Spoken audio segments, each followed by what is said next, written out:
Today, we are going to discuss some literary movements and show how they are interconnected and how socio political, cultural changes affected man's perspective regarding life in general and gave birth to new modes of thought and expression.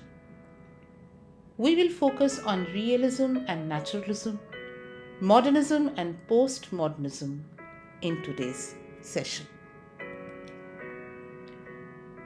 We begin our journey with realism, and quite naturally, we associate realism with the novels written in the Victorian age, if we are to talk about English literature. This session will mainly draw examples from novels and leave the other genres for a future session.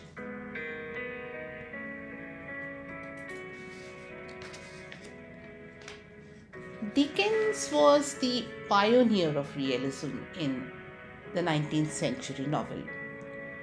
He centered his eye on London and low life.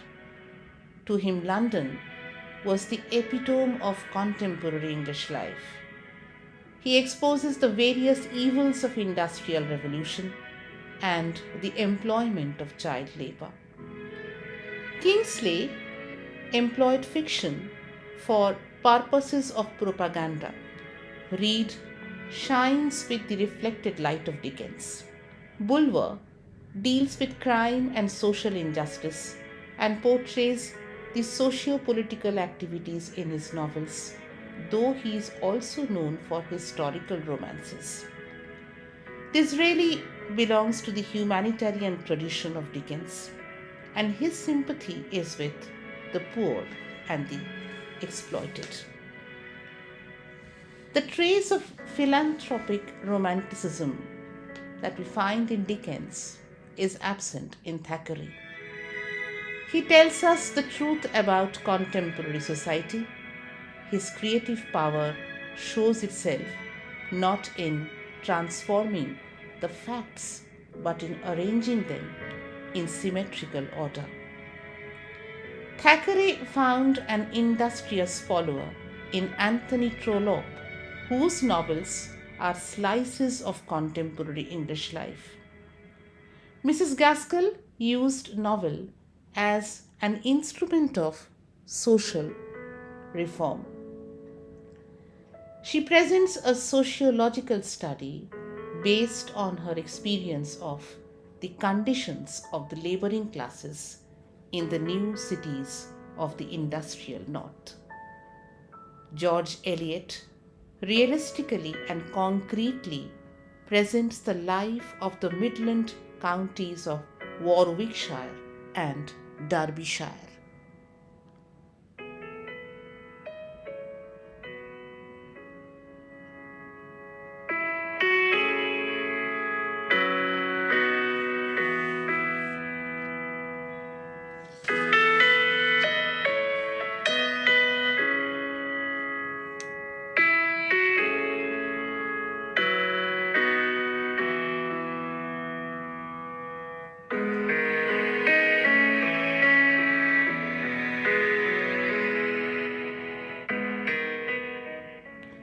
In this slide, we get to see the main features of realism and how naturalism was an extreme form of realism, drawing its inspiration from the evolutionary theories of Darwin, the French author Émile Zola being its originator. Scientific determinism and pessimism clouded the positivism and the confidence in human capability that we find in realism.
The pillars are shaken.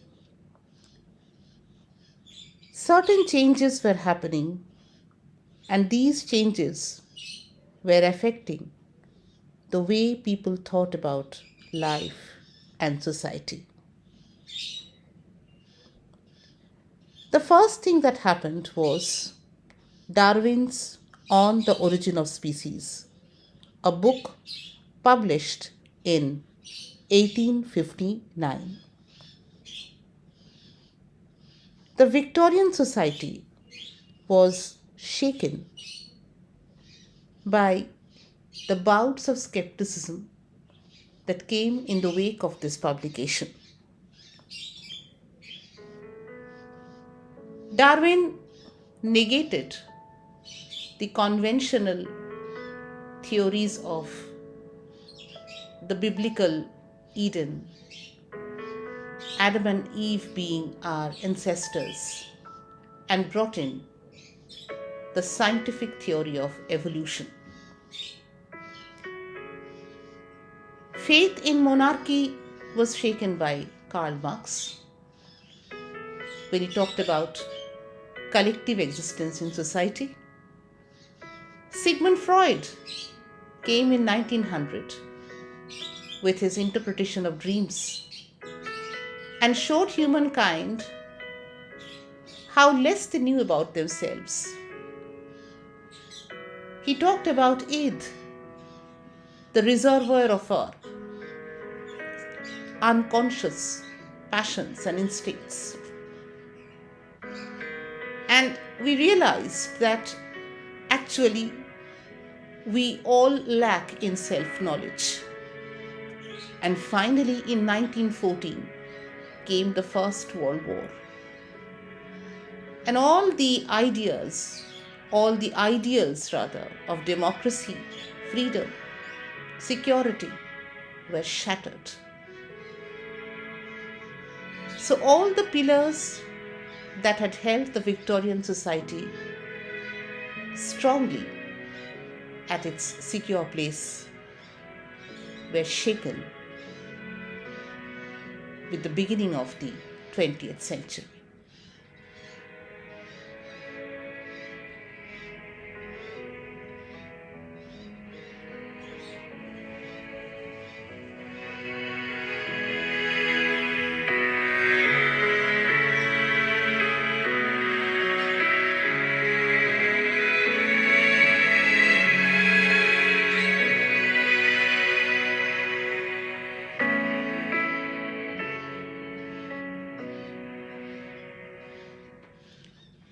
And then came modernism.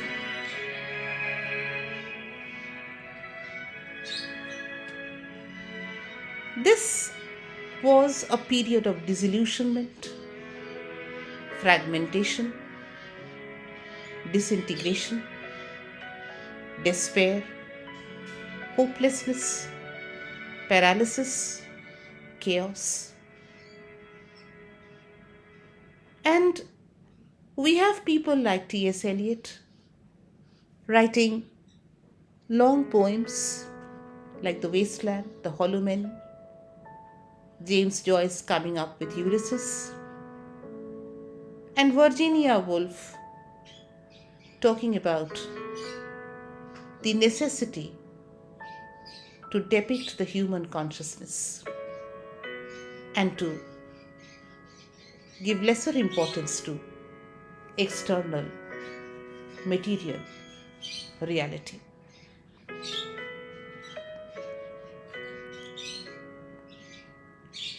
So obviously there was a shift from the stable and secure Victorian realism. People were feeling very helpless.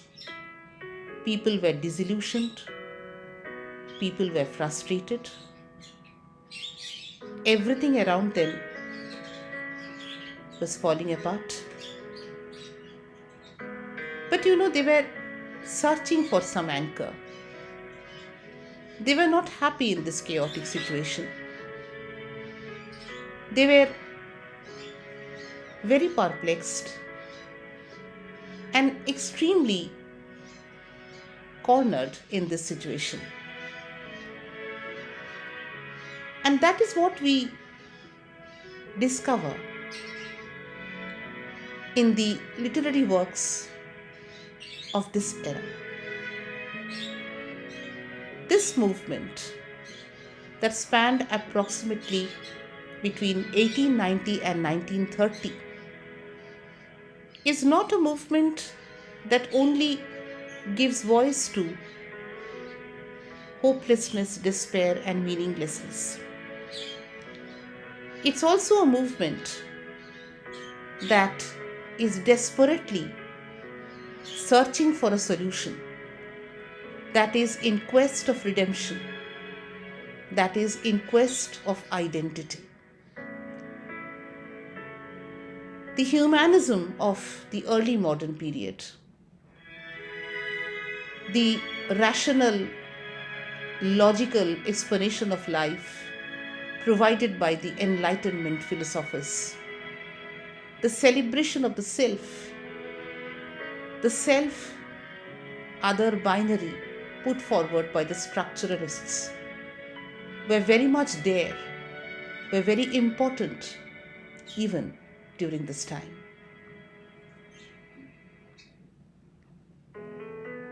The Bloomsbury group, the psychological school of novelists, have often been tagged as romantics, people who were running away from the external realities of warfare and trying to take refuge in the inner consciousness of humankind. But as a whole, all these writers, all these thinkers, they were trying to etch out a fragmented, etch out a pattern out of this fragmented world. They were trying to find something that they could hold on to.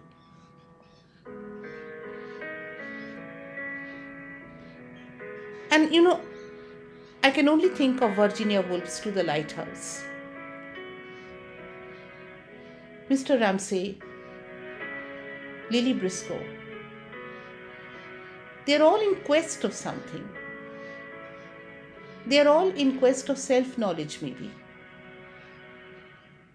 We find the notions of hope, beauty, and sympathy so very much present in Mrs. Ramsay.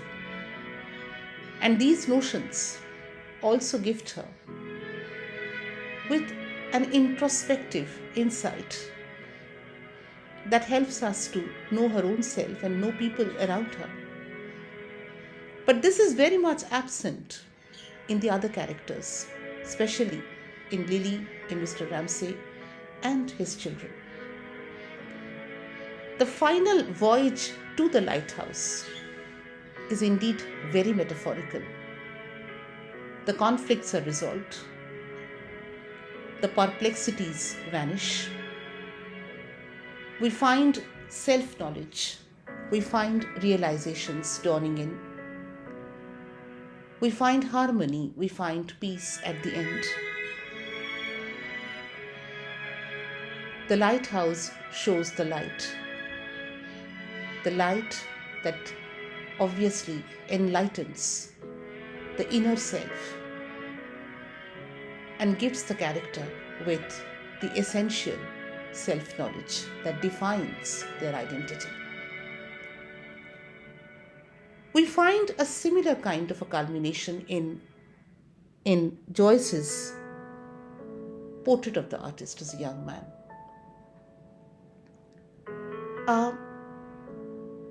Stephen Dedalus, at the end of the novel, imposes self-exile on himself. It's true.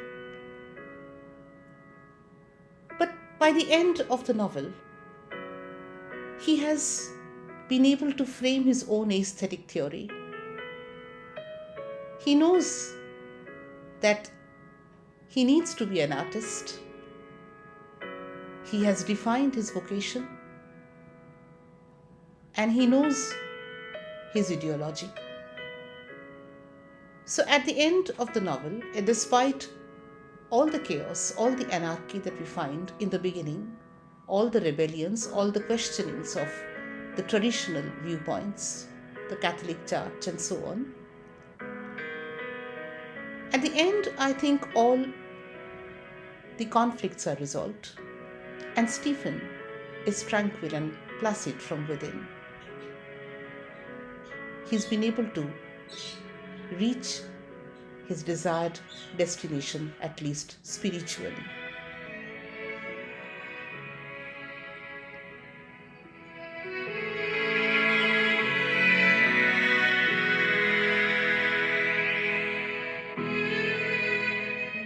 And that is the reason why modernism culminates in existentialism. It ultimately becomes a celebration of the self. What is existentialism all about? Human beings, through their own consciousness, create their own values and determine a meaning to their life.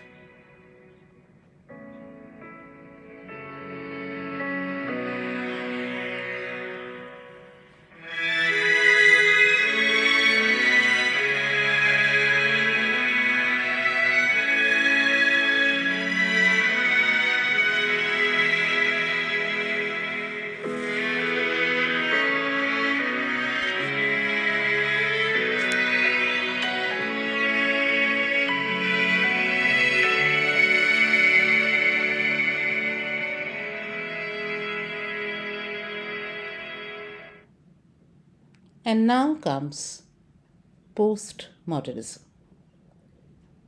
And interestingly, postmodernism embraces and celebrates chaos.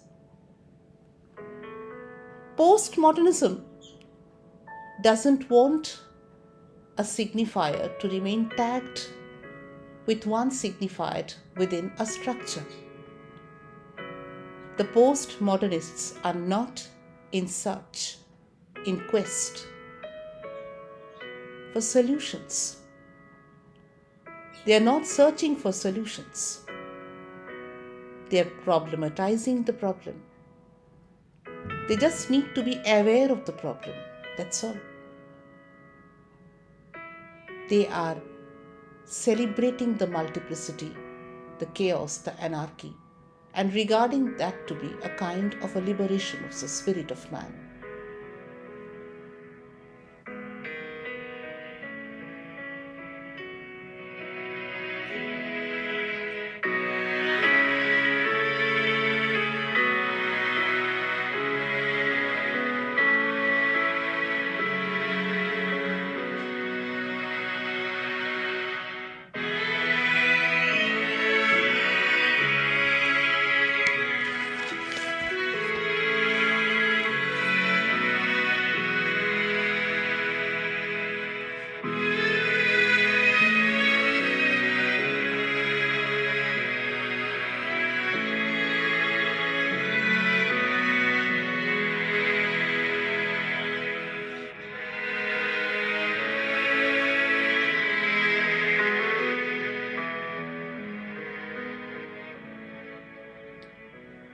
Postmodernism is a worldview. We find postmodernism maybe in a fashion shoe, and we find it in philosophy as well. Variety is the spice of postmodernism. Postmodernism takes its breath in differences. So, from fashion designers to social philosophers, the context of postmodernism comes in contradiction, hybrid, and chaos. Denzin tries to define it in this way. Living the postmodern into experience, a set of emotional experiences defined by resentment, anger, alienation, anxiety, poverty, racism, and sexism, the cultural logics of late capitalism. The visual culture is very much postmodern. Satellite and cable networks, the flow of video texts, graphics in the World Wide Web of Internet, the neon shine advertisements, the hoardings, the electronic display boards, the video terminals, the high-tech fairs, the computer fair, industrial fair, and so on, all attack and arrest our vision in their non-stop motion and motivation. The primary motivation of them is creation of simulation. Simulation is a make-believe of an appearance which has been created or constructed as actual. The multiple reality through electronic impulses is a postmodern entity.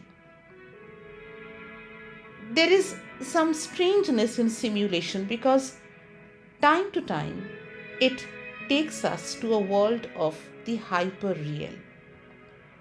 For instance, think about a TV screen.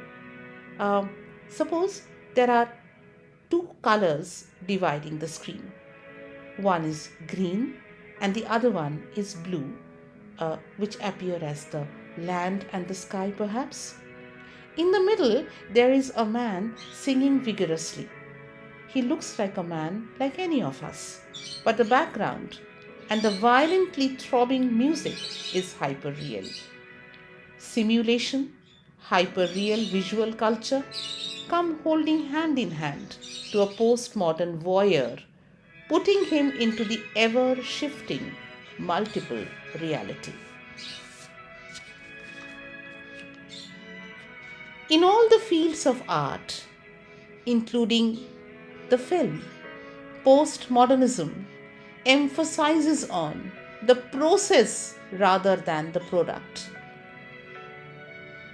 As the deconstructionists emphasize on the misreadings of a text, and Foucault accepted the death of author as God. Postmodernism, which has come out of post-structuralism and again which has followed the theory of deconstruction, emphasizes on plurality instead of authorship of modernity. Plurality, multiplicity, and hybridity are a few important characteristics of postmodernism.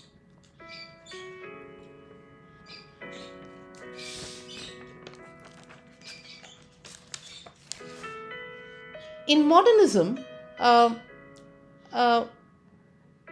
history is like an unwritten agenda in which all the events are happening one after another.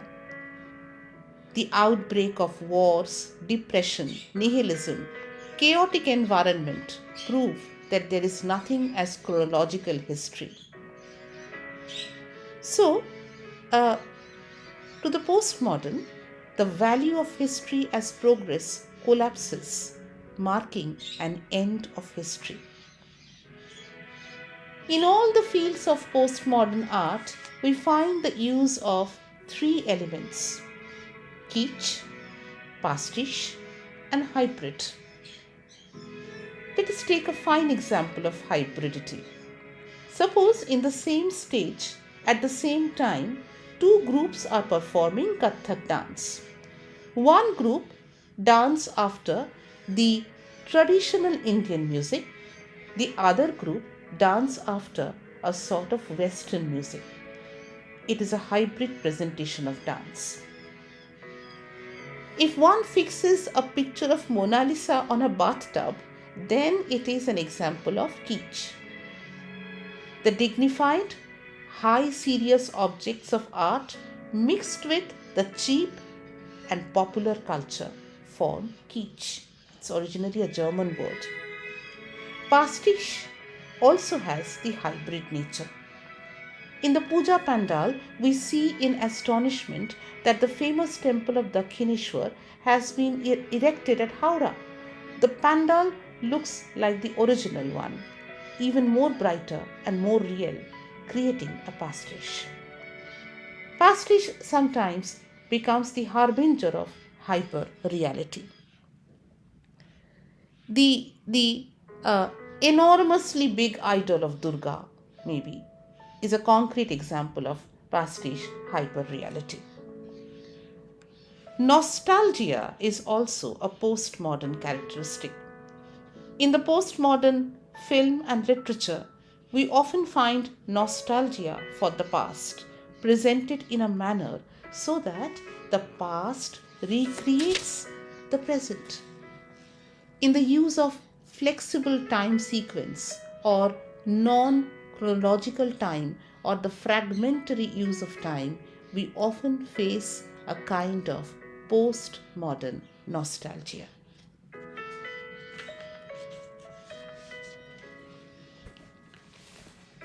Finally, Frederick Jameson suggested that postmodernity converts all art forms into commodities.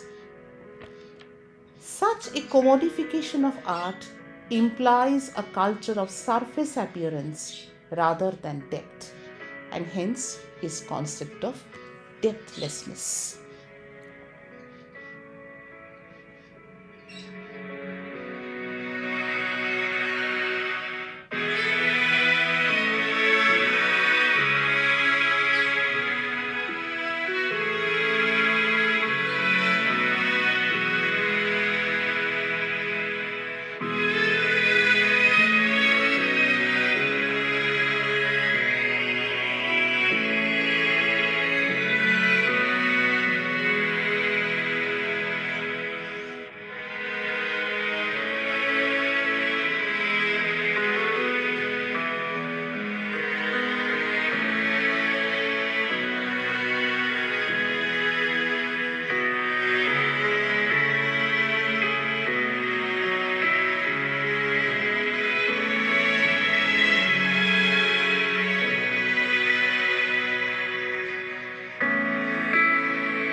As we round up this session, we need to realize that there is a difference between modernity, modernism, postmodernism with the hyphen and without the hyphen.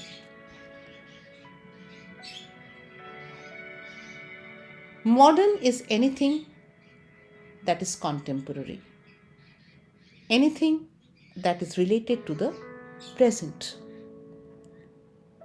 When I say modernity, I refer to the modern time period.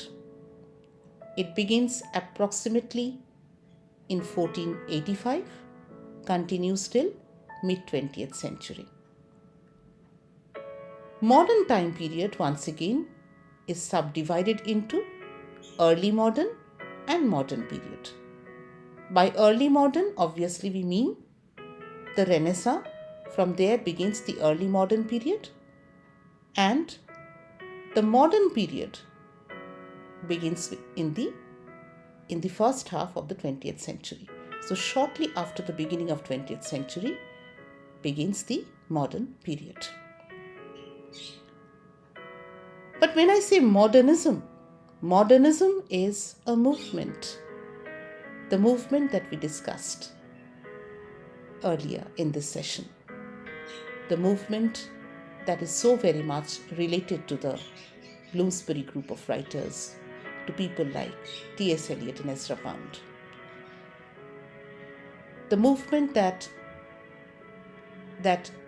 focused on finding a pattern out of chaos, finding an anchor in the midst of anarchy, delving deep into human consciousness, and finding a refuge there.